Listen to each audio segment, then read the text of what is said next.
IBomma Ravi cinema చూసే వాళ్ళకి పెద్దగా పరిచయం అక్కర్లేని పేరు. మనోడికి హ్యూజ్ ఫ్యాన్ ఫాలోయింగ్ పెరిగిపోయింది with in just 5 days.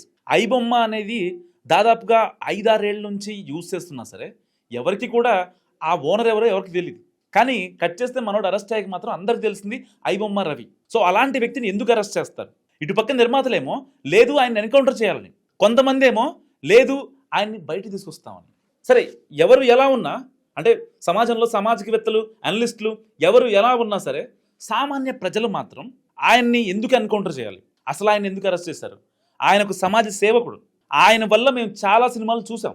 Family మొత్తం సినిమాకి వెళ్ళి 2000, 3000 మేము వాళ్ళకి తగలేయడం కంటే మూవీ రూల్స్నే పెట్టుకుంటే ఫ్యామిలీ మొత్తం సరదాగా ఇంట్లో కూర్చొని సినిమా చూస్తాం కదా అని చాలామంది దిగువ మధ్యతరగతి కుటుంబాలు చెప్తున్న పరిస్థితి. నిజంగా ఐబొమ్మ రవిని ఎన్కౌంటర్ చేయాలా? ఇన్ని వేల సినిమాలు పైరసీలు చేసినందుకు ఆయన ఆస్తులు చెప్తే సరే ఆయన నిజంగా ఎన్కౌంటర్ చేయాలా? వాళ్ళ తండ్రి కూడా మాట్లాడుతున్నారు. మీరేమనుకుంటున్నారు? మస్తుగా కామెంట్ చేయండి.